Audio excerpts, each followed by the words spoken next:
Kembali lagi di channelnya orang gabut. Oke cuy, kali ini gue akan membahas film yang berjudul Barefoot. Film ini telah rilis pada tanggal 2 Februari 2014. Mengusung genre romantis dan komedi, film ini mengisahkan seorang pria yang menjalani hukuman di salah satu rumah sakit jiwa sebagai klinik servis. Akan tetapi pria ini malah membawa kabur salah satu pasien wanita yang amat sangat cantik untuk dijadikan pemuas nafsu juga pasangan hidupnya. Penasaran dengan alur ceritanya? Langsung saja kita masuk ke alur ceritanya cuy. Di awal film kita langsung diperlihatkan seorang pria yang baru selesai melakukan olahraga.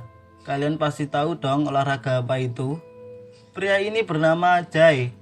Jay ini mempunyai hutang yang cukup banyak pada seseorang, hingga dirinya ini diancam oleh orang tersebut. Jay ini ternyata juga terlibat dalam sebuah kejahatan, sehingga dia harus menghabiskan waktu menjalani hukuman dengan menjadi klinik servis di salah satu rumah sakit jiwa. Walaupun lagi menjalani hukuman, dia masih sempat-sempatnya mabuk bersama salah satu pasien di rumah sakit itu. Akhirnya dia pun dimarahi dong sama dokter di sana. Dia pun diancam kalau sampai dia berbuat masalah lagi, dia akan benar-benar masuk penjara. Singkat cerita, waktu Jay mau pulang, dia ini melihat salah satu pasien wanita yang mau diperkosa sama pasien lainnya. Jay yang melihat itu pun langsung menolong wanita itu. Jay pun bilang ke pasien wanita itu kalau dia harus bisa menjaga dirinya sendiri. Jay yang sudah menyentuh pipinya pasien itu membuat pasien itu menjadi baper. Dia pun langsung mengejar Jay dan ingin mengikutinya. Di sisi lain, Jay yang terlilit hutang ini malah kehabisan uang dan kebetulan adiknya ini mau menikah. Niatnya Jay datang ke pernikahan itu berharap untuk bisa dikasih uang sama orang tuanya, karena orang tuanya ini adalah pengusaha yang amat sangat kaya raya. Akhirnya Jay pun datang bersama pasien wanita itu. BTW cuy, pasien itu bernama Daisy. Semenjak kematian ibunya membuat Daisy kehilangan arah.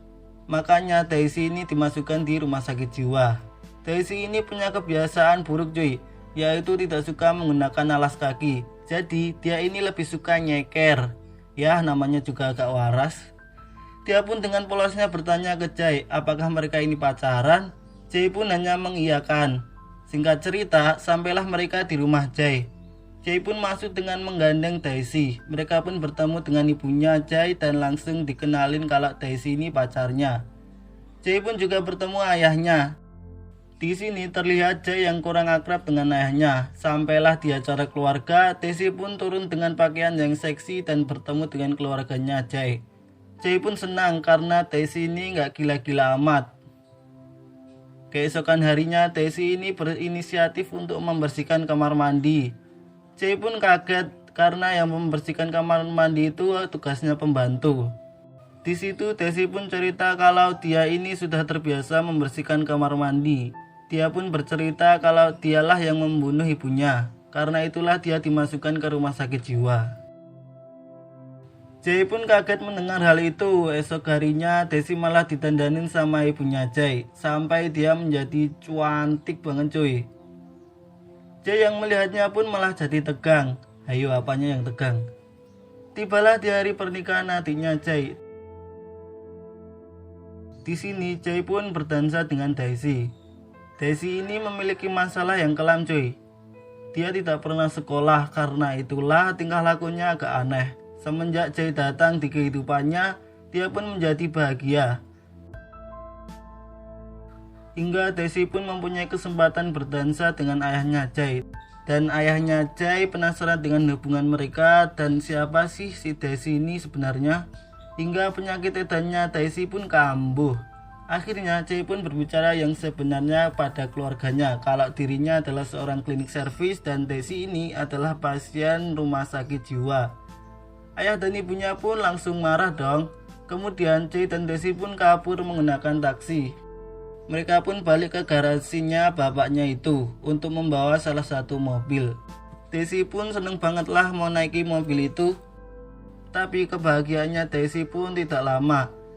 Jay dengan sengaja meninggalkan Daisy di sebuah stasiun dengan alasan Jay mau pergi membeli sesuatu. Daisy pun nurut-nurut aja lah. Di perjalanan, Jay ditelepon sama dokter rumah sakit jiwa itu. Dokter itu mengatakan kalau Daisy itu nggak pernah keluar rumah. Jadi seumur hidupnya dia hanya dikurung terus sama ibunya di dalam rumah. Jadi bahaya jika Daisy sendirian di luar. Di sisi lain, Daisy pun masih menunggu Jay di stasiun itu. Padahal stasiun itu udah tutup. Sampai akhirnya Jay pun kembali menjemput Daisy di stasiun itu. Akhirnya mereka pun bersatu kembali. Di perjalanan mereka pun dikejar polisi. Jay pun panik, tapi si Daisy ini malah dada-dada sama polisi yang mengejarnya itu. Gila ini, gila. Sampai akhirnya mereka pun lolos dari kejarannya polisi itu. Mereka pun berhenti di suatu tempat yang gelap.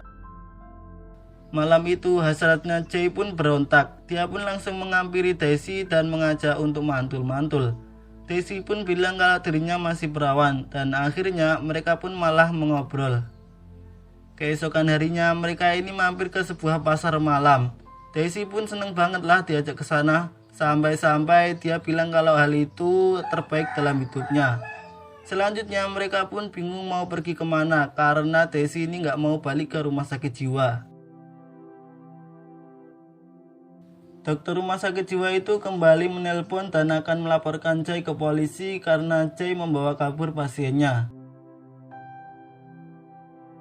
Daisy yang mendengar itu pun jadi sakit hati. Daisy yang melihat Jay yang tidak sayang lagi dengan dia, Daisy pun membawa kabur mobilnya. Walaupun nyetirnya itu hanya muter-muter doang sih. Hingga sampai akhirnya mobil itu menabrak besi yang besar. Dan mereka pun berakhir dengan duduk di sebuah kafe. Jay pun kembali bertanya pada Daisy apakah benar dia yang membunuh ibunya. Daisy pun menceritakan kejadian yang sebenarnya, kalau ibunya itu mengidap penyakit yang sering berhalusinasi yang berlebihan. Sampailah suatu hari Daisy melihat ibunya yang sudah terkapar meninggal. Dari sini kita tahu bahwa yang sakit itu ibunya bukan si Daisy. Hingga tiba-tiba datanglah para polisi yang dikirim oleh si dokter. Jay pun dimasukkan ke penjara. Singkat cerita, orang tuanya Jay itu tahu dan langsung menebus Jay. Setelah Jay keluar dari penjara, dia pun akhirnya balik ke rumah sakit jiwa untuk menemui Daisy. Tapi dia pun tidak boleh masuklah ke rumah sakit jiwa itu. Jay yang putus asa itu pun akhirnya tiduran di rel kereta api supaya dirinya dikira orang gila yang mau bunuh diri. Dan akhirnya dia pun dimasukkan ke rumah sakit jiwa lah. Dia pun ditaruh di sebuah kamar isolasi yang terpisah dengan pasien lain. Hingga pada suatu malam datanglah penagih hutang yang ingin membunuh Jay. Tapi dia ini ditolong sama pasien yang diajak mabuk di awal film tadi. Singkat cerita, dokter ini sadar kalau Daisy ini nggak sakit dan apa yang dikatakan Jay itu benar kalau yang sakit itu ibunya Daisy.